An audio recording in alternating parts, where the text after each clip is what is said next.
we are talking Wrong Places, directed and starring Curtis Everitt. This movie, also known as Curtis Everitt, We Need to Have a Conversation About Pacing. So this is technically an anthology movie, although it does only have 2 stories. And I have to make this abundantly clear before we go any further. This is a micro-budget movie, the microest of micro-budget movies. So please bear that in mind. Okay, so the idea here being is that this is 2 movies about being in the wrong place at the wrong time. The first one, that actually stars Everitt, is about this guy who is a writer and he's looking for inspiration to finish a book, and as such we see him do a variety of things, including going for a walk in a sort of forestry area. There he is menaced by a axe-wielding hillbilly. So that's your first movie. And then the second one is we have this girl who is visited by a friend of hers from college who kind of convinces her to kind of go out with her, and they go around a few places, and it turns out this friend may have ill intent. Now, so what will happen in these 2 films? Well, you have to watch the movie and find out. But don't be expecting anything too grandiose with this one, let me just tell you. Let's talk about what works. Now, here's something I was quite surprised at, and I'll give credit where credit is due. I actually think the acting wasn't bad in this movie. In actual fact, I was quite surprised. Particularly in the first one, which actually stars Everitt. The acting seemed to me like it was somewhat improvised. It didn't really feel like the actors on screen were reading or remembering lines of a script. It felt that they were given a general direction, and this is my speculation. They were given a general direction and then told to effectively use their own initiative to keep the conversation going. Now, I've seen it done in a few films before. The upshot of it is that you generally have quite naturalistic dialogue. And there's actually a couple of scenes with Everitt's character and this woman who is like another hiker. And they have a few interactions on the screen. And I have to say, do you know what? That seems like quite a realistic depiction of a conversation that 2 people might have. And I have to give props to the woman who plays the other hiker. I actually quite liked her character because she kind of is this kind of middle-aged woman, and she gets attacked by this little kid who's the son of this hillbilly. And this is the way she deals with him. She kind of like just throws him off, takes his weapon out of his hand, throws it away, and then smacks his ass and sends him on his way. I just thought it was brilliant because that's probably what, certainly in the UK, a middle-aged woman would probably do to a little tyke if they kind of came out and attacked them. So I just kind of liked it. I just thought the actual interactions between the characters, even our kind of hillbilly, who's maybe not quite as strong as actor, but still not bad, I have to say. For this level of film, and I would wager these people aren't necessarily professional actors per se, but I was quite, I thought, do you know what? The acting wasn't bad. Even in the second film, I didn't think it was quite as strong. But our main girl, again, I thought she was relatively sort of strong. Acting, again, seeming relatively kind of naturalistically, just the general flow of conversation, at least from her, seemed pretty good, I have to say. So I was kind of pleasantly surprised by the acting. The second thing I would say in the positive column, and this is going to be a little bit of a backhanded compliment, it's such a low-budget movie. I can't help but be somewhat amused by its lack of sophistication.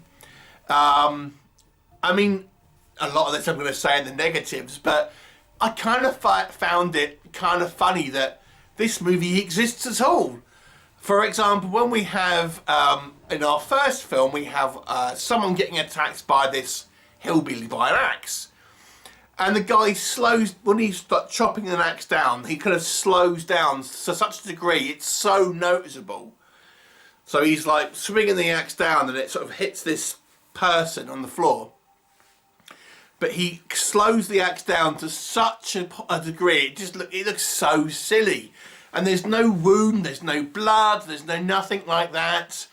And then this woman kind of gets up again, and she's been, by the looks of it, chopped at least twice with a sort of hatchet axe kind of style thing. And then she just basically just kind of walks it off. It was kind of funny. So it's a bit goofy, and don't even get me started on the dragon in the second movie. So it has this kind of goofiness that is maybe not intentional. Maybe it is. Who knows? You know, who can say?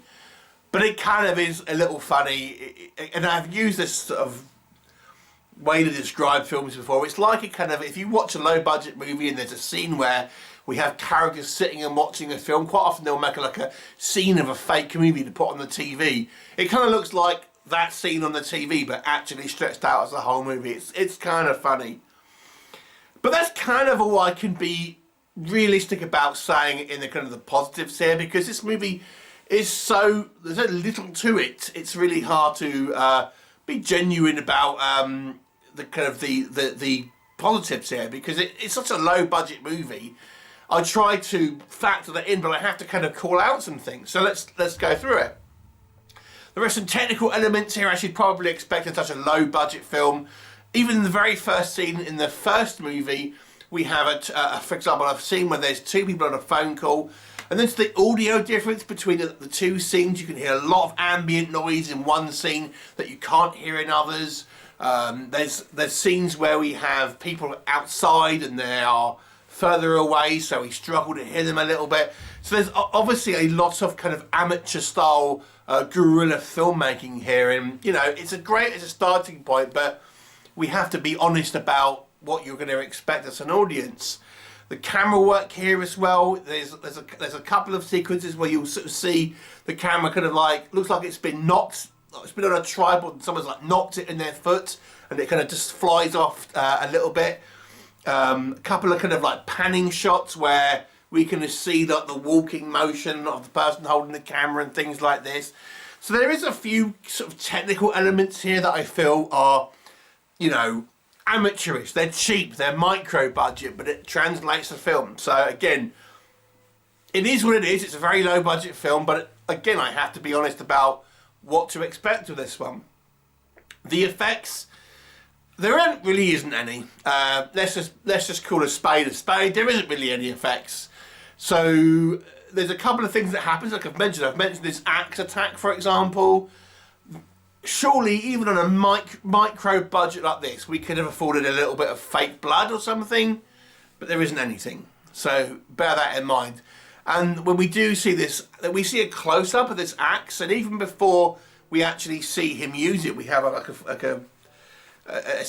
shot where we have the axe kind of in the forefront, and it just looks like a plastic axe.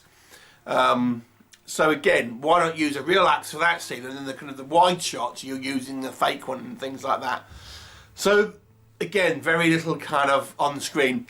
Here's the worst thing. Now, I'm a bit forgiving with things like that. I mean, I mentioned them because I would feel remiss if I didn't. But here is the main issue for me, and I've kind of made a joke about it at the beginning. The pacing of these movies, oh boy. So they're around 45 minutes each. They could have been about 15 minutes each. I'll give you an example of the first one. So the setup is this guy is writing a book, and you know, he's got writer's block, and his publisher is saying, get out, try and kind of do things. So then what do? We see him making a cup of tea, boiling the kettle. Let's wait for the kettle to boil. Let's pour this cup of tea. Oh, we spilt some. Let's mop that up. Let's go for a drive. Let's spend a few minutes driving. Well, there's some road. Ooh, fantastic.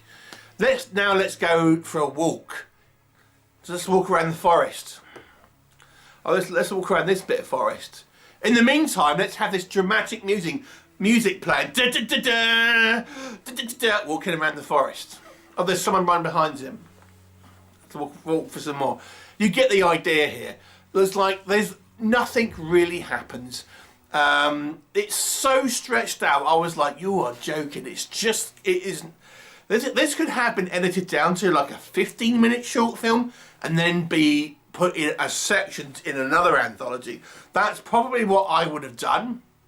The pacing of these films are horrific, and that isn't something that is necessarily a budgetary issue. So that's kind of why I would say, for me, that certainly is the biggest issue here, is that these films are a lot of nothing. There's very little happening.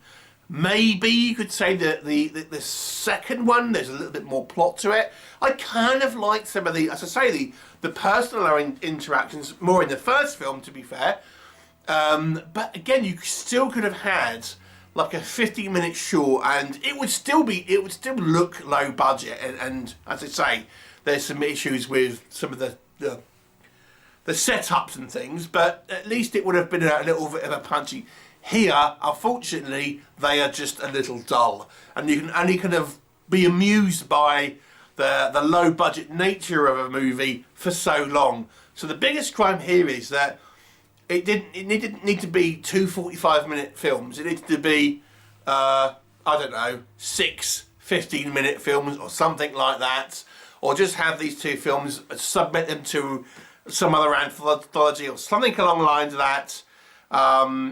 So it's just very much a it looks like friends making a film just over a weekend because they can. Like I said, I'll give props to having some fairly kind of realistic acting at least, and I kind of like some of the characters, and I'm going to give it a 3 out of 10 because of that. But overall, I don't know if I can really recommend this film for any other reason, in actual fact. I would consider this naturalistic dialogue maybe doing more of a drama, perhaps. That would have been maybe the way to go, because that's where I felt the strength of this movie was. Anyway, 3 out of 10. Have you seen it? Would you see it? Please do let me know, and I will see you next time. Bye for now.